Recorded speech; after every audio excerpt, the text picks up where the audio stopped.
Hello, YouTube fans, here again. And I figure why not? To Masters of the Universe, Series 1, Episode 2. Why not? I did the first one, it was fun. To get me back into that nostalgia of being a kid. Why not He-Man? Why not? So, start of the same music, the He-Man theme, He-Man.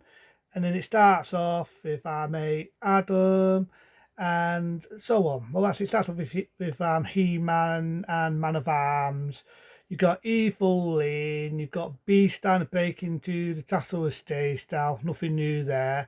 But He-Man's racing, kicks them out, and they'll land in mud.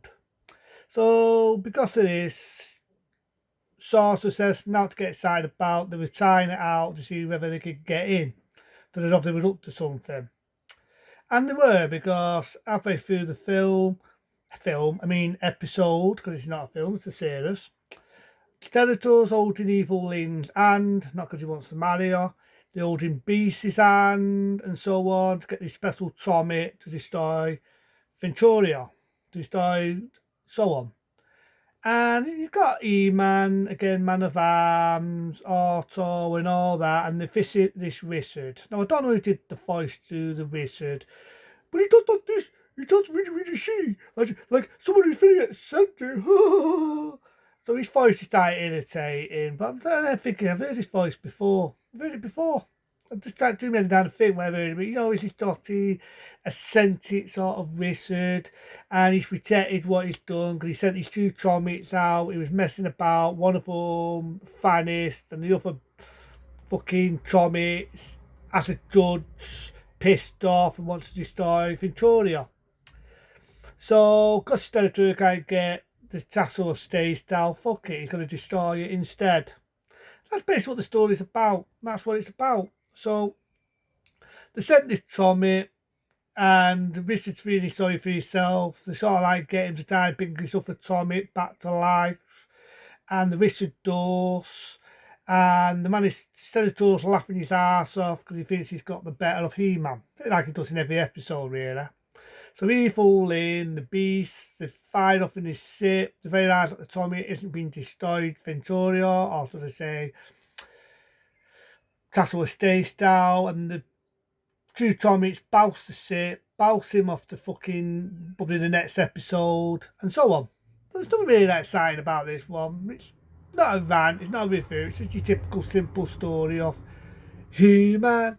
But it's not a bad one for the second episode. Like I say, this Richard's feeling sorry for himself, they're telling him basically to snap out of it, and so on. But I do actually love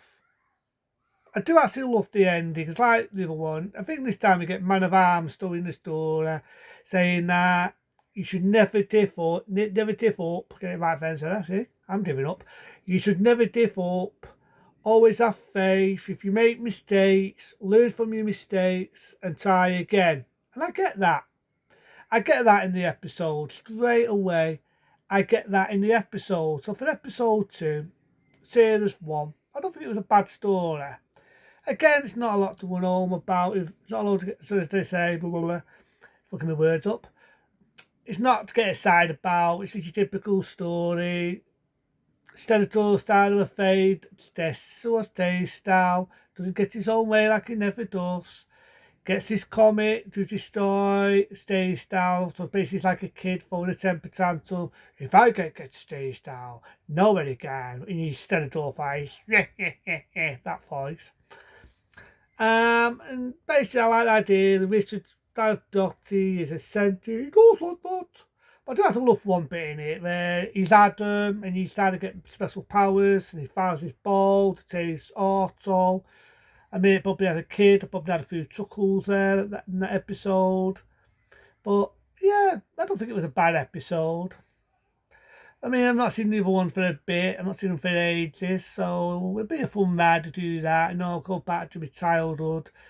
Go back to seeing my ultimate hero, He-Man, and so on. But this one's not really what I was going to say about it. You know what I mean?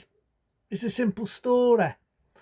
Just said it, rewind back, Skeletor trying to get over Stay style, doesn't get it, throws a paddy, tries to get a Tommy to destroy him. But I do like I say, I like again the animation's pretty good. They definitely get it spot on with Adam and He-Man. The only thing I find funny though is, the only thing I find funny, and I'm speaking my mind here, how the hell can anyone not know He-Man is Adam? I see when Superman pretended to be Type 10, he had Tassis on. And I'm on about the Christopher Reed one. And he pretended to be sort of like a Fan Spencer sort of character, you know. Oh, sorry, Lois Lane. Oh, Lois Lane. Oh. I mean, you look at it, there's no way that's going to be Superman. But with Adam, you can don't stay away. It's Adam. It's He-Man. He's got blonde hair. Just that he's not favouring his muscles about. He's got a pink top on with a right top hanging down. And his dad told me nobody knew that was He-Man. So I thought that's quite funny because you see straight away that's He-Man. Unless Dave's in black hair when he turns to Figgy Adam, Dave's in Tassis made him nerdy. That would have been a good disguise. But when you think about it now, and this is just me passing the time, when you think about it, how the hell did the king, the queen, being his mum and dad, not know that was fucking He-Man? Unless, to me, that's how I feel the animation should have gone. Make him a skinny runt, black hair, 6, Tassis, nerdy, take his ties.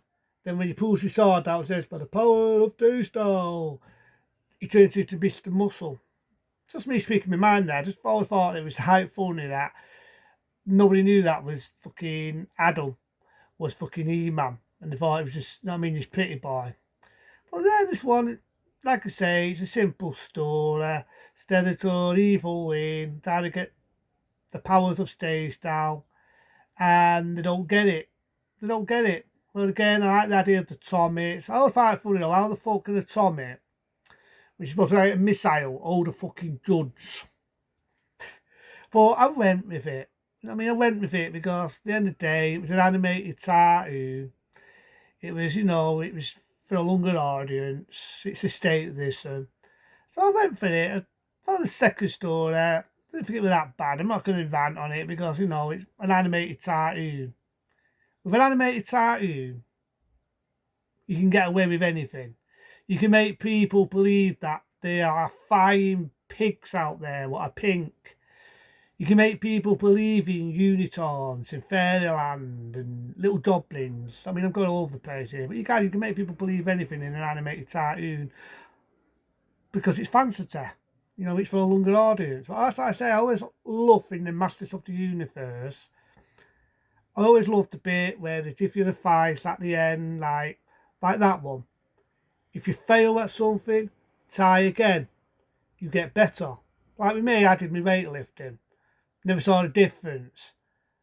But I kept at it. Still got a bit of belly up here, on my arms a little bit, even though I'm a little bit too skinny there. But even though it was actually getting a bit mustier. So, yeah, stick with it. So I get that. I get what that episode was saying. I get it. So I don't like this one. Again, I'm not going to give it points. It's an animated series. But I do think it was not a bad episode. Not a lot to run home about. Well, I would have been running home because we were watching it at home on TV. But I still don't think it was a bad one for episode 2. Talking to them. Be smart. Be safe. For the power of T-Style. See you later.